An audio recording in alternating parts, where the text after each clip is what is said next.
Hi everyone, I'm Chiyuki, and today we'll be playing House of Hell by Steve Jackson, which is a game book that is part of the Fighting Fantasy collection.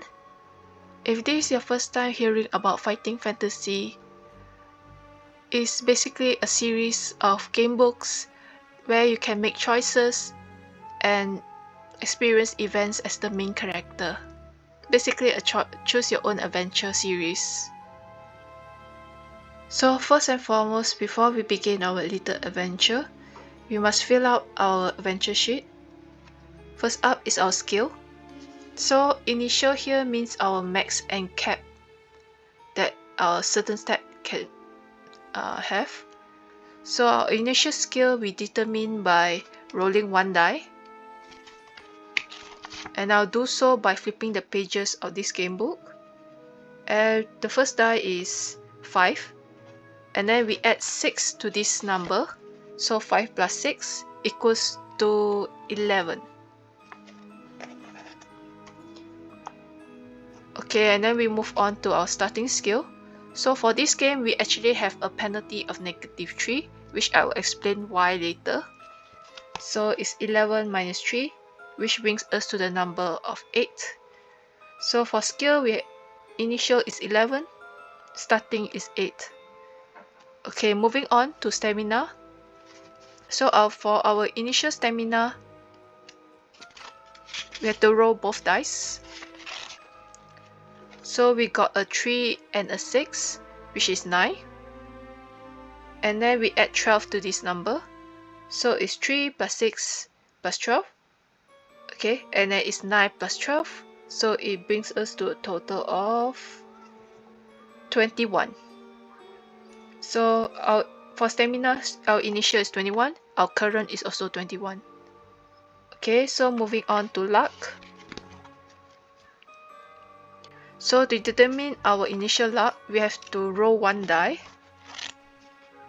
And I look at the first die. So we got a number 2.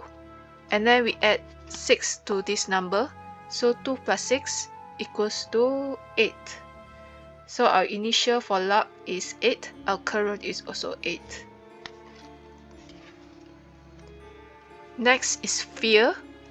So fear is a mechanic that is unique to the House of Hell. So we always start fear at 0. And to determine our maximum fear that we can endure for this game, we have to roll one die. And we got the number 2. And then we add 6 to this number. So 2 plus 6. And it is to the total of 8. So for fear, we got the maximum of 8. And then our current is 0. So there are 3 ways to actually die in this game. The first way is if our stamina reaches 0.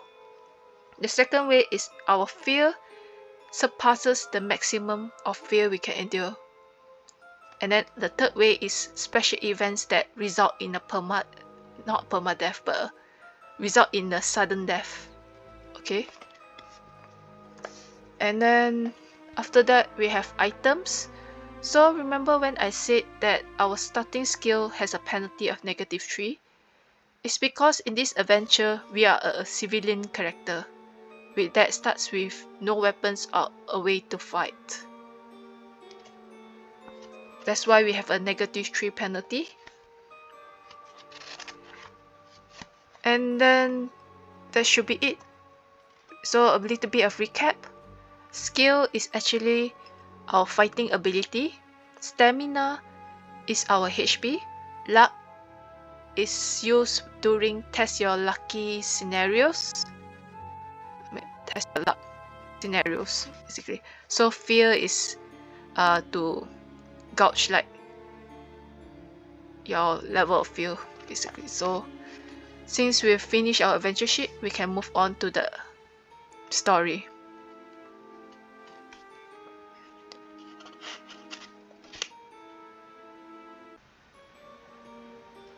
The rain spatters the windscreen relentlessly.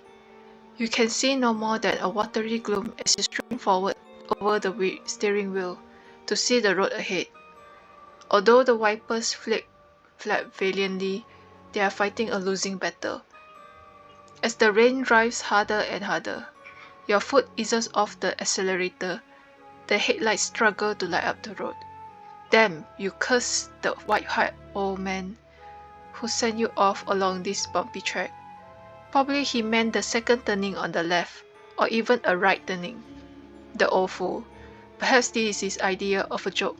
After all, didn't you notice a mischievous glint in his eye? Something vaguely sinister? But what sort of nonsense is this? You have taken a wrong turn and got caught in a downpour in the night. The rain will ease off soon. It can't possibly keep up this deluge for long. And then you'll be able to... Watch out! You spin the wheel frantically to the left to avoid the figure who from nowhere shows up in the headlights. The car bumps and jolts as it bounces over the rocky roadside and thumps into a ditch. You collect your thoughts. You are unhurt, but shaken. Then you remember what has happened. The body. You must hit the figure which appeared. There was no way you could have avoided him. You spring out of the car, praying that he is still alive. Your clothes soak up the rain as you hobble back to the road. In the darkness, it is difficult to see anything, but there is no sign of a body. You consider the situation. Are you certain that it was someone and not a trick of the light? Yes, you can remember the arms held up in fright as the car collided and the look of anguish on his face. His face! There was something familiar about that face. A man you recognize. An old man with white hair. Your heart leaps. No, impossible. With a shiver of fear, you race back to the car, jump inside, force the key into the ignition and twist it violently. The starter car sputters and dies. You hit the key again, but this time a single shudder is all the engine could manage. You grasp the wheel with your hands and shake it desperately, as if to force some life into the car. But the battery is dead. Your car is certainly not budging from the ditch tonight. Your situation is hopeless, but now the plight of your car is paramount. Where can you get help? You pass the garage at Mingleford, but there was some 20 miles away. As if in answer, a light appears in the distance. Someone has switched on a bedroom light. What stroke of luck! It was at least 15 miles back that you passed the last house, and you happen to have broken down just a short distance from someone's home. You buttoned up your coat and opened the door. From outside the car, you can see the building more clearly. Just ahead, on the left, a drive winds up to a large house. It is a good 5 minutes walk away, and by the time you reach it, you will be drenched. But how else can you call the garage? You can't afford to miss tomorrow's appointment. No, go you must. Anyway, you'll probably be able to drive off inside after phoning the garage. You slam the door, turn up your collar, and set off for the house. A flash of lightning lights it up clearly for you, but in your preoccupation with the rain, the warning from above is wasted on you. The house is old, very old, and in a shocking state of repair. The light in the window is flickering, most likely an oil lamp, certainly not electric. And you don't notice a fact that might have turned you back anyway. There is no telephone line going to the house. As you climb the steps to the front door, little do you realize what fate has in store for you. Tonight is going to be a night to remember. Now turn over. Page 1. You climb the creaking steps up to the front door and pause to catch your breath. Even though you ran all the way up the drive from the car, you are soaked through. Your feet are particularly wet.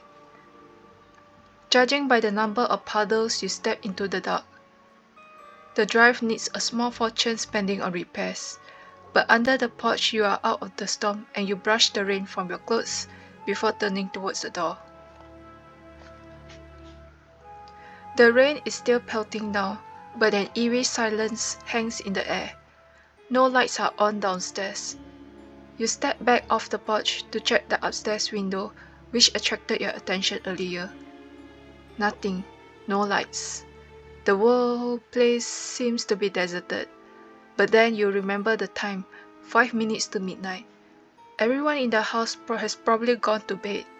An owl hoots in the distance and a shiver runs down your spine. The situation is a little scary.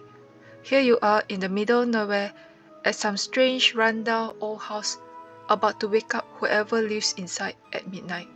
They certainly won't be too pleased. But you have no choice if you are going to make your appointment tomorrow. You must reach a telephone to call for help. You step up to the front door. From the left-hand side of the house, a dull glow catches your attention. A light has been turned on. You breathe a sigh of relief. At least someone is awake. You consider your options.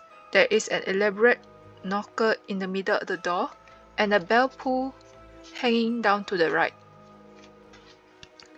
So there are 3 options. Will you wrap the door with the knocker, pull the cord, or creep around the house to investigate the light? So let's see. I will go with the first option with the knocker. So I'm turning to page 357. Okay, page 357. A few moments later, the door handle turns slowly and the door opens. Standing in the doorway is a tall man dressed in a dark suit with tails. His long face is solemn. Yes, he asks indignantly. You smile nervously and explain your situation.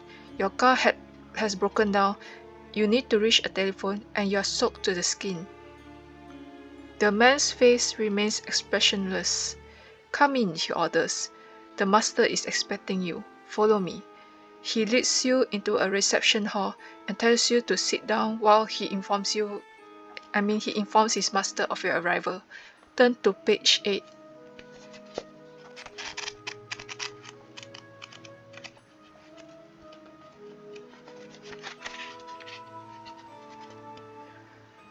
You sit down in a solid carved chair and look around. The reception hall is certainly not what you have expected from the outside. It is elegantly decorated with rich tapestries and fine oak panels. A number of portraits line with the walls. A sturdy 16th century table is set against one wall. So we got 3 options. Will you wait for your host to arrive? Study the paintings? Or hunt for a telephone? So I'm going to go and study the paintings. Page 304.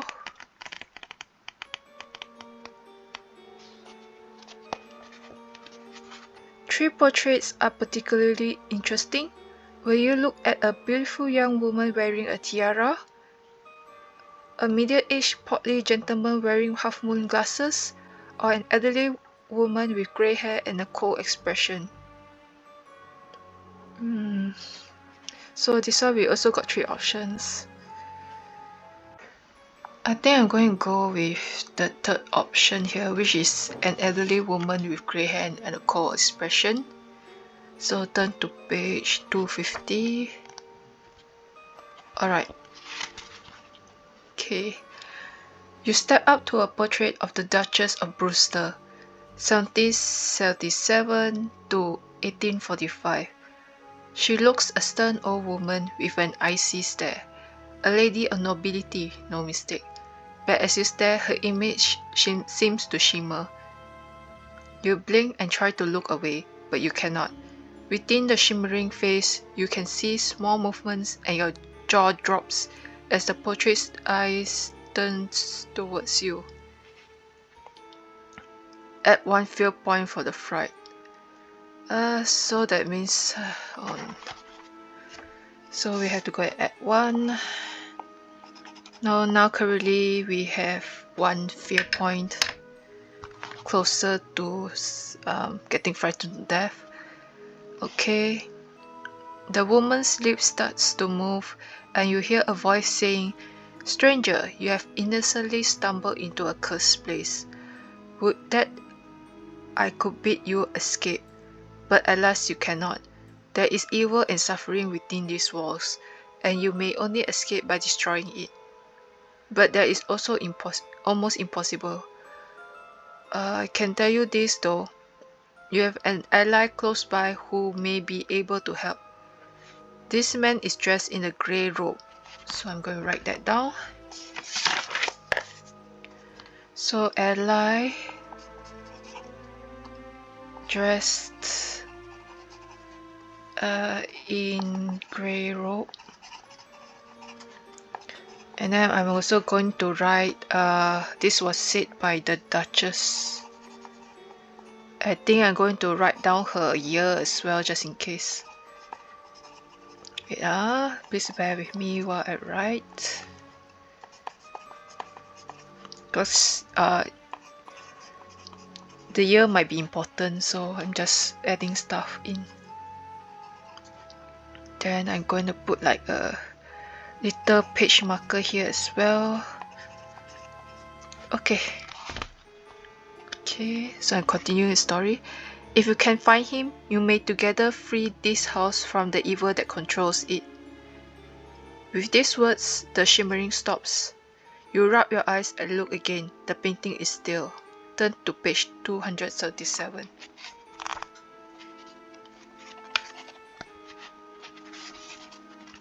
Footsteps. Someone is coming. The tall man you met earlier walks in, opening the door for another tall man dressed in a purple smoking jacket. May I present Lord Kelnor, the Earl or Drummer? The butler announces. The Earl holds out his hand and you shake it. His grip is strong and his eyes pierce yours. His lips widen to a soft smile. You begin to tell him of your predicament, but he holds up his hand. Please, I can see that you have been caught in this filthy storm. Let us sit by the fire and we will see whether we can help. Franklins, tell the cook to prepare some food for our visitor. You protest that you do not wish to be any trouble, but your host ignores you and leads you into a drawing room where a fire is burning. You take off your coat and sit down. The heat of the fire makes you feel comfortable once more. Franklin returns with 2 glasses of brandy. So we got 2 choices. Will you relax, drink the brandy and ask if you can use the telephone? Or will you wait to see what he asks of you?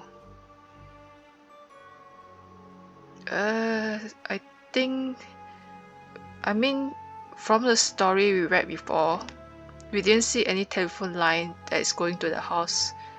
So I think I'm going to wait and see. So turn to page 111.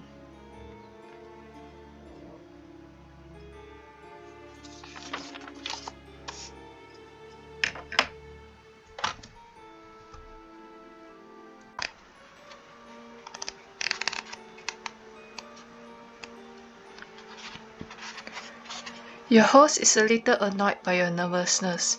Come, he says. There's no need to be afraid. Has your little accident caused you to lose your nerve? Drink your brandy. You soon forget your fears. As you watch him, your mind begins to play tricks on you. Is his expression one of genuine concern for your welfare, or is there a hint of something secretive in his eyes and smile? You shiver and your fear of the situation is evident. Oh, add 1 fear point. Oh my god.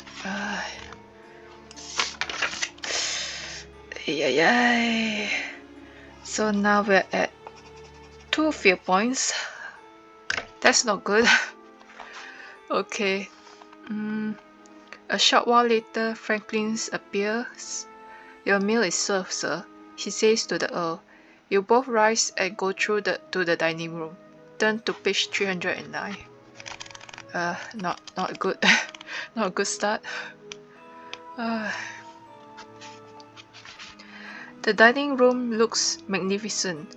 A long table stretches between 2 fine chairs and is laid with gleaming silvery cutlery.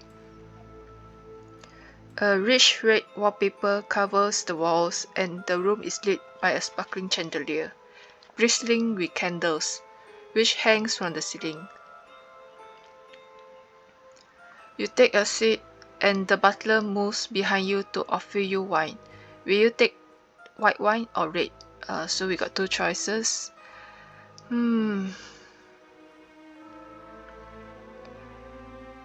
Okay, so since playing safe sort of kind of screw us with like the few points, I think I'm going to go with like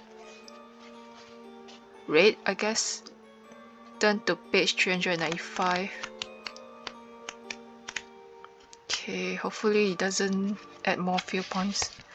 Okay, the wine is impeccable, a fine vintage. Soup follows, and then you may choose either. So we got another two choice. You may choose either lamb or duck for your main course, or you can tell your host that you have already eaten and you are not hungry. Okay, so not drinking a brandy was a really big mistake, so I think I have to choose between the two. Okay, so I think like this my thinking this House of Hell, what is like more connected to the supernatural? Between lamb and duck, I feel like if they put lamb and chicken, I will be like conflicted because both is sort of connected to like supernatural stuff. But because they put lamb and duck, I think I'm going to go with duck because lamb is more connected to that. So that's my thinking. So I'm going to choose duck. And hopefully we don't add more fear points because this is not good. This is like 2 fear points like at the starting and we just started. Not a good sign. Okay, so duck. Your mouth waters as a roast duck is laid before you. The Earl is having the same, and you both chat as you eat. He wants to know how you came to be driving along this road in the middle of the night, and you tell him about the old man's directions. You ask him about himself and his family. Turn to 28.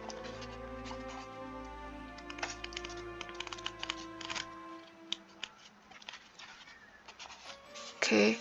The Earl of Drama is the last survivor of his family. His estate stretches for miles around the house. At one time, the estate was prosperous, with many tenant farmers cultivating his land and providing a healthy income for his family. But things started to change. His sister died at the age of 32 under mysterious circumstances. She was found dead in a clearing in the woods with strange marks on her neck. News traveled fast, and the ignorant peasants started muttering about witchcraft and black magic. In their eyes, the house was cursed. Pure superstitious nonsense, of course, but gradually the farmers moved to new pastures, avoiding the estate. By now you have finished your meal. Franklin returns to offer you fruit, cheese, coffee, and brandy. Will you take? So they got. Okay, so we got 3 choices. We got the first choice is fruit, coffee, and brandy. The second choice is cheese, coffee, and brandy. And third choice is just cheese and coffee. Okay, so like say, my thinking is that not taking brandy is like sort of a mistake. So that leaves us with like just the first 2 choices. So the first choice is like fruit, coffee, and brandy. Second choice is cheese, coffee, and brandy. So no matter what, we're still drinking the coffee. So we can just process elimination, eliminate the coffee part. So I guess we have to choose between fruit and brandy and cheese and brandy. Okay, so my thinking is that again, goats is kind of occurring supernatural theme. I think fruits also can, but like could they use like goat's milk for cheese, right?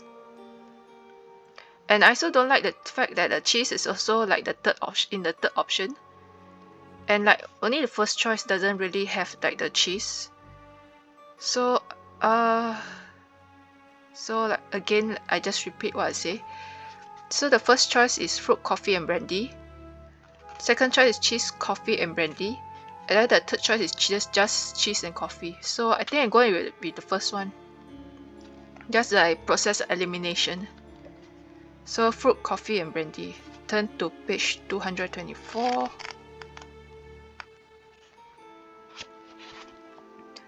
Franklin brings them to you and you finish your meal. Well, my friend, says the Earl, you must now be quite tired.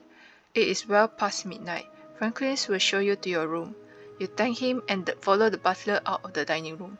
This way, if you please, he says as he leads you up a magnificent white staircase with carved wooden banisters.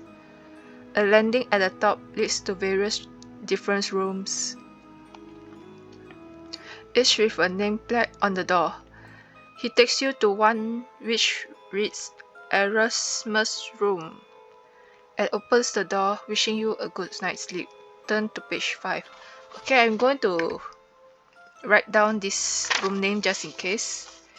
So we are currently in like the Erasmus room.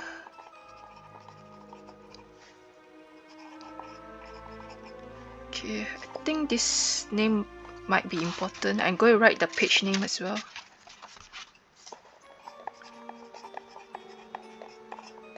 Okay, so yeah, so we're going to turn to page 5.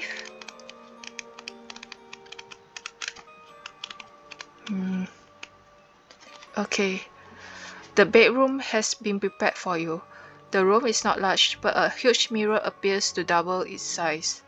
The crisp white sheets have been folded back on the bed, and a warm fire burns in the fireplace. The door closes as the butler leaves the room, and you walk over to the fire. Your situation is a little worrying. If you don't get going quickly, you will never make your appointment. But if it is true that there is no phone you can use, what else can you do? Maybe you should just hang your clothes in front of the fire and climb into bed? Or would you rather leave your room? The room. So you got two choices. I mean, a normal. I guess. I mean, this is a horror situation. I wouldn't climb into bed, to be honest. I mean, it's safer, but I feel it's like with like the warning from the painting and everything all. I think, of course, the second option will be like the logical way lah. So let's go and leave the room. So turn to page 59.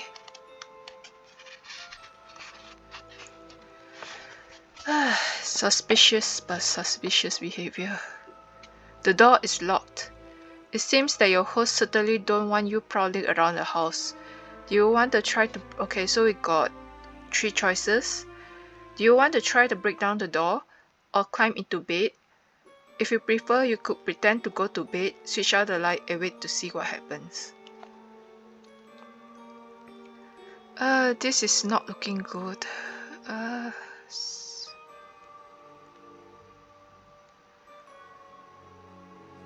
I guess I'm going to try to... But if you break down the door, there's a chance we will lose stamina. I'm pretty sure it's stamina. Maybe you use skill also. You climb to bed is not a wise choice. I don't think I will sleep in this situation. I think I could pretend, but there's a chance that, you know, we could... But we are technically aware, but I don't like the fact that we have to switch out the light.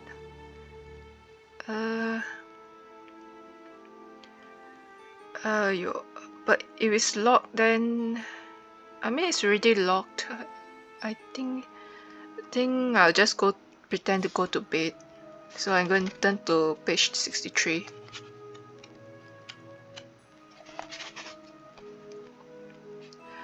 Oh no, this is not looking good. You wait in the darkness. Apart from the rain driving against the window, the house is silent. How long will you have to wait before someone appears? All night? The thought of sitting in the darkness all night makes you a little uneasy. You must add 1 fear point. But then, again. Oh my god. So we are now at 3 fear points. And our max is actually 8. So if we get 5 more fear points, it's basically game over for us. But if we reach game over, I think we are going to just backtrack lah. Backtrack, or we just like continue on with the story just to try and complete the game. But of course I'm going to maybe add a death counter or something, like I died to fright how many times, I died to other stuff how many times, just to make the, just to not like start over again, and then might as well just backtrack a bit, you know. So again, yeah, the darkness caused us to have 1 feel point extra. Okay, but then you start to then you hear a shuffling noise in the corridor outside your room. Turn to page 158. Yeah. You can hear slow footsteps approaching your room. They stop outside the room and a key rattles as it unlocks your door. You must quickly decide whether to jump into the bed and pretend to be asleep, or to hide behind the door to surprise whoever is about to come in. I'm going to hide behind the door. I don't care. I'm not going to pretend to sleep again, because that's what caused me to get more. That's going to cost me to get few points, I think. Hopefully, I think so. I'm not sure. It's going to cost me. So I'm going to hide behind the door. So turn to page 373. Okay. The door opens slowly and a man shuffles into the room carrying a glass containing a clear liquid. He appears to be bent double and his movements are slow. As he gets nearer to the bed, you realize he will soon notice that you are not there. You want to nip out of the room quickly and lock the door behind you, or will you leap on the man and attack him? Okay, I think the best solution is to not fight now. I think I can just quickly get out of the room and then lock the poor guy inside, I guess. So I'm going to turn to page 350.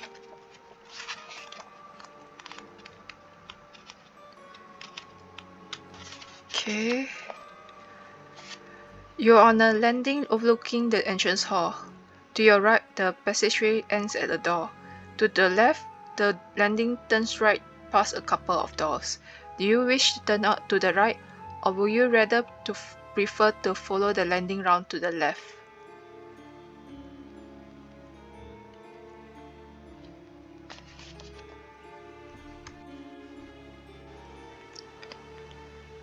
Okay, so I feel like I should end this thing here right now.